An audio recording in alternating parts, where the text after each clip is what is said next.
le traitement agri-biosol faisait avoir aux producteurs un gain de rendement de l'ordre d'environ 5 tonnes à l'hectare.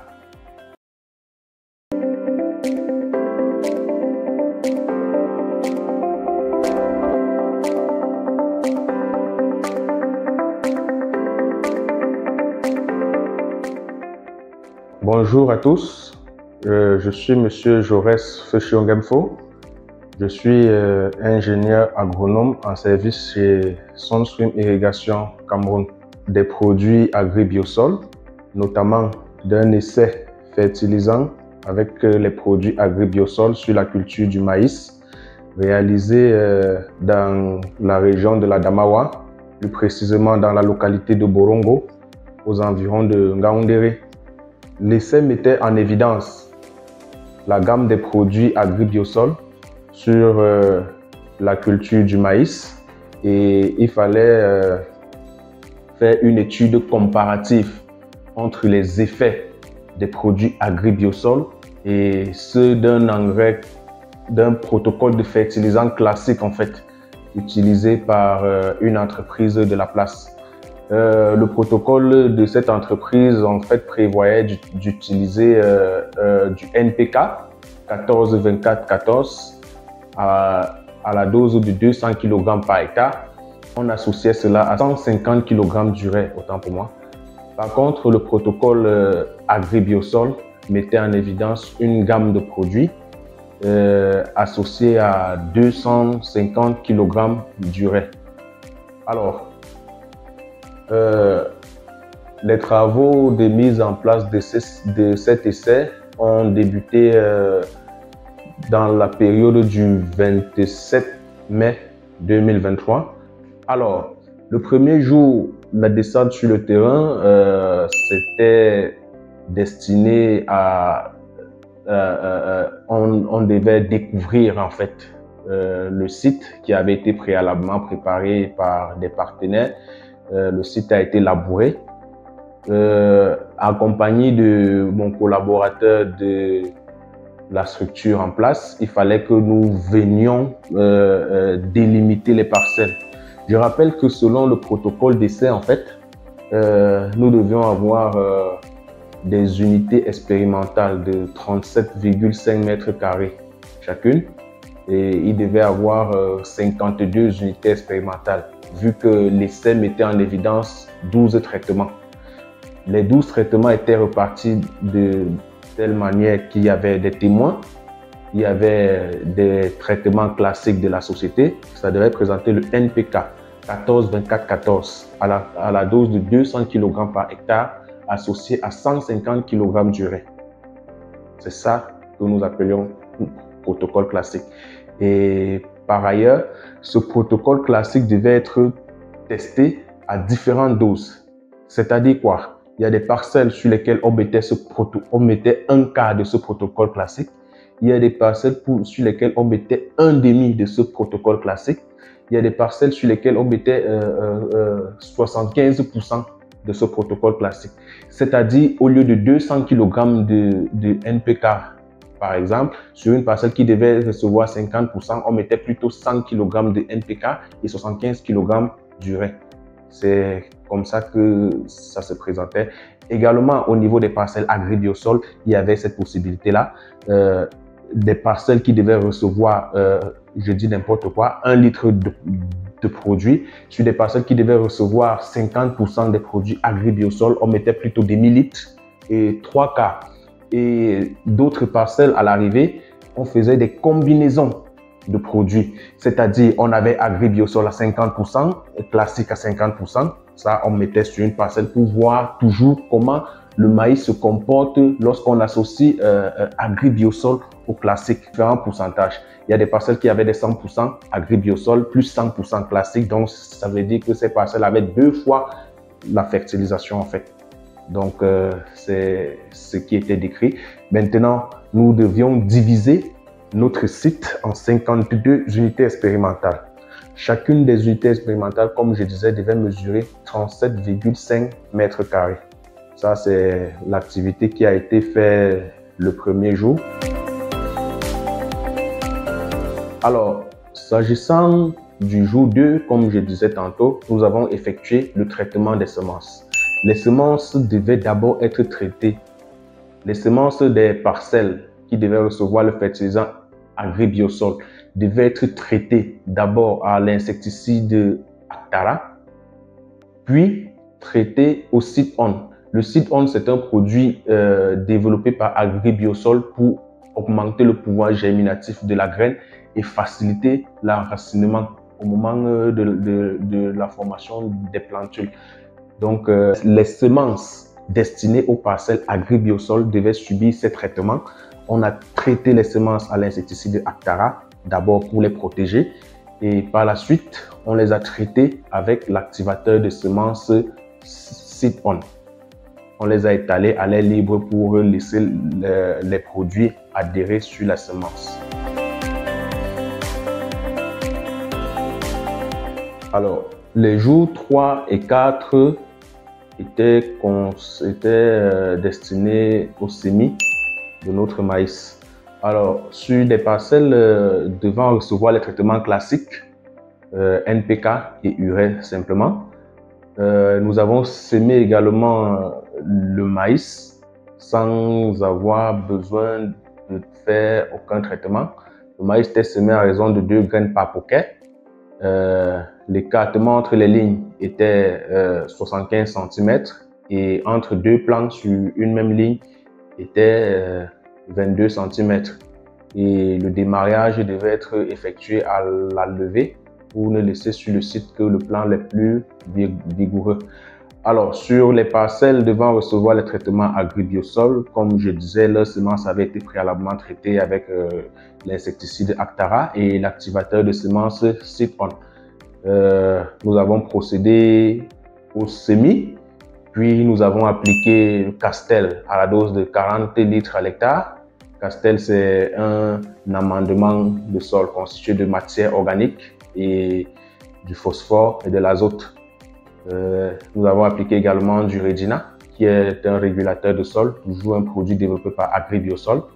À ces deux produits, nous avons ajouté 100 kg d'urée à l'hectare pour les parcelles Agribiosol.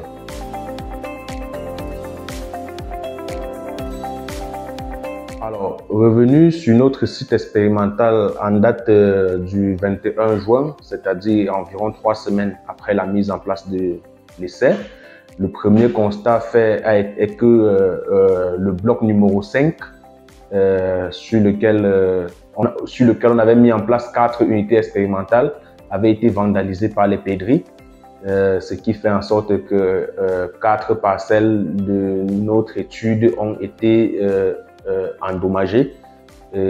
On avait désormais plus que 48 parcelles expérimentales. Alors, nous sommes revenus sur le site en date du 21 juin pour prendre les données de levée, prendre les données telles que le diamètre au collet des plants, la hauteur des plantes, appliquer les premières doses de fertilisants pour l'un ou l'autre protocole, parce que le 21 juin, les plants étaient au stade 3 à 5 feuilles. Donc, comme je disais tantôt, la première activité consistait à faire le démariage. Le démariage, c'est une opération qui consiste à aller sur le site où on avait ensemencé 2 graines par poquet. On arrache le plant le moins vigoureux. Ce jour-là également, nous avons constaté que nos plants étaient, notre parcelle expérimentale en fait, tout le site était envahi par les mauvaises herbes. Nous avons décidé d'effectuer un désherbage chimique a priori avant d'appliquer le fertilisant. Parce que si nous avions appliqué les fertilisants dans un champ enherbé, on aurait contribué seulement à nourrir l'herbe pour permettre que l'herbe se développe de plus en plus. Donc, nous avons décidé d'abord d'appliquer une combinaison d'herbicides. La combinaison, c'était le Nicoking avec pour matière active le nicosulfuron associé à de l'atrazine Notons que nous avons appliqué cette combinaison pour les parcelles au traitement classique, NPK et urée. Arrivé sur des parcelles qui devaient recevoir le protocole Agri-Biosol, nous avons mélangé du Nicoking à l'atrazine et à ça, nous avons ajouté une solution de Provac à la dose de 1000 litres à l'hectare. Notons que le Provac, c'est encore un produit développé par Agri-Biosol pour permettre aux plantes de lutter contre le stress induit par l'utilisation des herbicides. Donc, nous avons appliqué l'herbicide et nous avons appliqué le fertilisant 3 jours après l'application de l'herbicide. Pour les parcelles traitement classique, on a appliqué 200 kg de NPK et 50 kg d'urée. Pour les parcelles Agri-Biosol, nous avons mélangé dans un pulvérisateur de 15 litres du Liberix, qui est un adjuvant, du Victoris, qui est une solution de NPK, Specium, qui est un concentré de vitamines et acides aminés pour plantes, du Z-On, qui est une solution de fer et de zinc pour le bonheur de la plante. Donc, cette préparation devait être appliquée sur les feuilles de maïs. Les unités expérimentales devant recevoir les produits Agri-Biosol. Et à ça, on ajoutait une dose de 50 kg d'urée à l'hectare qui devait être appliquée au sol, au pied du maïs. Alors, revenu sur notre site expérimental, exactement le 12 juillet 2023, pour une nouvelle application de fertilisant, à savoir les 100 kg d'urée pour la parcelle fertilisation classique et les combinaisons de fertilisants pour les parcelles Agri-Biosol. Nous avons constaté a priori que l'herbicide qui avait été appliqué précédemment avait fait son effet, bien qu'il y avait des petites poches de résistance. Et autre constat qui avait été fait, c'est le problème des chenilles. On avait des attaques des chenilles au niveau des feuilles sur toute la parcelle. Alors, comme je disais tantôt, les parcelles traitement classique NPK, nous avons appliqué uniquement l'urée parce que au départ, comme j'avais dit, on a appliqué 50 kg d'urée et 200 kg de NPK. Donc, suivant ce protocole, il ne restait que 100 kg d'urée les 100 kg ont été appliqués à ce moment. Pour les parcelles devant recevoir les produits Agri-Biosol, on avait une nouvelle combinaison. Il s'agit du Nitron K, une solution développée par Agri-Biosol constituée d'azote et de potassium. On devait l'utiliser à la dose de 2,5 litres à l'hectare. On avait le combiné, une solution de cuivre, de bore, de fer, de manganèse et de zinc. On devait l'utiliser à la dose d'1 litre à l'hectare. Il y avait également une solution d'Excel, utilisée à 1 litre à l'hectare. Excel, c'est toujours un produit Agri-Biosol constitué de vitamines et d'autres acides aminés et oligo-éléments. Donc, ces produits étaient tous mélangés dans un pulvérisateur et appliqués au niveau des feuilles de maïs pour les parcelles devant recevoir les produits Agri-Biosol. À cette combinaison, on ajoutait une dose d'urée de 50 kg par hectare qui était toujours appliquée au pied des plantes dans toutes les unités expérimentales Agri-Biosol. Il est également à noter que avant de faire cette application de fertilisant, on a effectué une nouvelle collecte des données de croissance de la plante, c'est-à-dire le diamètre au collet, la taille de la plante.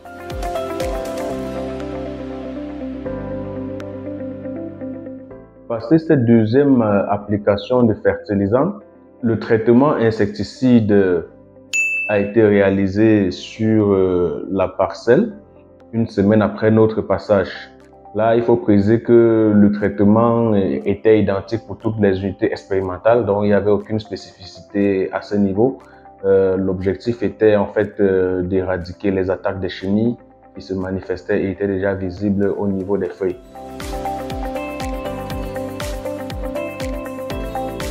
Nous sommes retournés sur le site environ 2 mois et 1 semaine après la dernière fertilisation. Cette fois, on était déjà à la phase d'avant-floraison. Le protocole Agri-Biosol prévoit qu'avant la floraison, il faut faire une application de Castel Regina et d'urée. Alors, les parcelles qui devaient recevoir les traitements Agri-Biosol ont reçu encore 10 litres de Castel, 10 litres de Regina et 50 kg à l'hectare d'urée pour cette application. Nous sommes arrivés sur le site. Nous avons constaté que la poussée d'herbes était assez importante. Les herbes présentes sur le site avaient carrément la moitié de la taille du maïs. Du coup, il était impossible de faire une application de fertilisant sans désherber.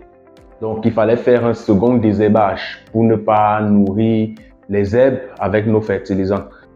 Alors, nous notons ici que pour la prise des paramètres sur chaque unité expérimentale, chaque unité expérimentale était constituée de 5 lignes. Donc, on a isolé les 2 lignes extérieures, on a pris les 3 lignes centrales. La prise, on est allé sur chaque ligne, on a identifié 3 plans sur lesquels on a accroché des sortes de rubans pour les étiqueter et pour que ces 3 plans servent désormais de plans sur lesquels la collecte des données de croissance du plant, de diamètre au collet. Et il y a 9 épis de maïs qui seront récoltés sur chaque unité expérimentale pour avoir les données de rendement. Plus tard, nous sommes revenus appliquer l'urée et Castel Regina juste avant la floraison. Revenu sur notre site expérimental en date du 25 octobre, soit un peu plus de 4 mois, si je ne me trompe pas, 4 mois après la mise en place de notre site expérimental. Le maïs est à maturité et est déjà le séchage en fait est déjà assez avancé. Nous avons donc décidé de récolter le maïs, mais en dépit de cette étape de récolte, il y a la collecte des données de diamètre au collet au moment de la récolte. Il y a des paramètres des épis que nous devons collecter. Il y a des éléments d'enracinement des plants que nous devons faire la comparaison. Et il y a des échantillons de sol, très important, des échantillons de sol que nous devons prélever pour faire des analyses au laboratoire pour voir le niveau de résidus que les produits Agri-Biosol peuvent laisser dans le sol. Question de savoir si les années suivantes, les mêmes quantités doivent être utilisées ou alors on doit réduire les quantités parce que l'engrais laisse beaucoup de résidus dans le sol. Ça, ce sont des questions importantes que nous sommes posées. Pour la récolte, comme j'ai dit précédemment, il était question d'aller sur chaque unité expérimentale. On collecte les épis de maïs des 9 tiges sur lesquelles les étiquettes ont été accrochées. Il fallait les récolter, mettre dans un sac, collecter l'échantillon de sol de cette unité expérimentale, mettre dans le même sac, prélever la tige sur laquelle chaque épi a été récolté, prendre les paramètres de son diamètre au collet, le noter. Nous avions également besoin des informations relatives au poids de la tige parce que c'est important également pour nous de savoir si notre engrais peut être important pour la culture du maïs ou alors d'autres plantes pour l'alimentation du bétail. Donc nous voulons savoir quel peut être l'impact du produit Agri-Biosol sur le poids sur le poids des tiges de maïs. Hormis cela, nous avons également déterré des tiges de maïs sur différentes unités expérimentales, traitement agri-biosol et traitement classique, pour essayer d'évaluer la densité racinaire, pour savoir si agri-biosol ne joue pas un impact sur la densité racinaire. Vous savez également qu'une plante bien enracinée, ça permet qu'elle résiste au vent violent et éventuellement à l'averse.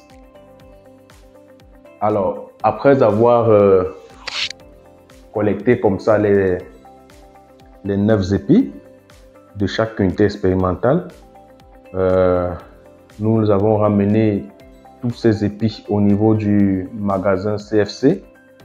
Les épis ont été effeuillés, puis il fallait collecter les paramètres du poids des épis, de leur taille et le diamètre au milieu des épis. Donc cette donnée était collectée à l'aide d'un pied à coulisse et nous avons pu avoir ces différentes informations. Et nous avons procédé à l'égrenage pour avoir le poids en grains du maïs de ces différentes unités expérimentales. Notons que vu la faible quantité de notre échantillon collecté, 9 épis, nous avons été appelés à procéder à un égrenage manuel. Une fois égrené, nous avons pesé en fait le maïs obtenu de chaque unité expérimentale et nous avons les différentes valeurs. Ça nous a permis d'avoir une estimation de rendement à l'hectare, vu que nous avons fait une extrapolation pour avoir la quantité qu'on pouvait produire sur un hectare. À côté de ça, nous avons également collecté les données de taux d'humidité du maïs, de poids spécifique. À chaque fois que nous devions faire une collecte des données sur nos différentes unités expérimentales, nous avons constaté que les produits agri-biosol se démarquaient véritablement. Alors, les parcelles qui avaient les niveaux de croissance les plus avancés étaient bien évidemment celles dans lesquelles il y avait la combinaison des produits classiques et agri-biosol à 100%. Ça, il n'y avait rien à faire à ce niveau. Mais derrière ces parcelles, on se rendait compte que les parcelles qui recevaient les traitements agri-biosol à 100 et à 75% se démarquaient véritablement.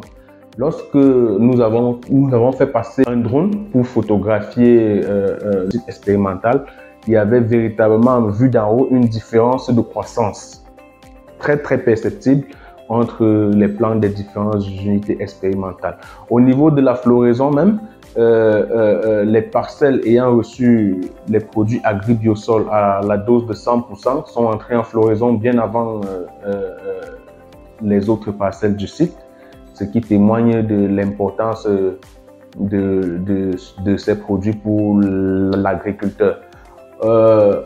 Pendant la culture également, on a fait face à de fortes pluies qui ont entraîné beaucoup de verses dans la région. Mais nous avons constaté en fait que les parcelles qui ont été traitées au agri-biosol n'ont pas ressenti la verse autant que les autres. Nous pouvons qualifier cela au fait qu'ils ont un système d'enracinement un peu plus développé que les autres traitements. Alors, parvenu au moment de la récolte, après avoir amené les échantillons de maïs pour les peser, nous sommes rendus compte que certains épis de maïs produits sur les parcelles agri-biosol avoisinant les 600 grammes, ce qui est énorme pour un seul épi de maïs. Au final, nous nous sommes rendus compte que pour la variété V1, la Chaba, environ 3,5 tonnes à l'hectare pour la seconde variété, ce qui pourrait être un gain considérable pour l'agriculteur qui déciderait de fertiliser son exploitation de maïs au agri-biosol. Alors, au vu des résultats plus que convaincants obtenus lors de ces activités dans la région de l'Adamawa, j'appelle mes collaborateurs agronomes et les agriculteurs, les producteurs de maïs et toute autre culture de par le Cameroun à utiliser les produits de la gamme Agri-Biosol. Vous ne serez pas déçus.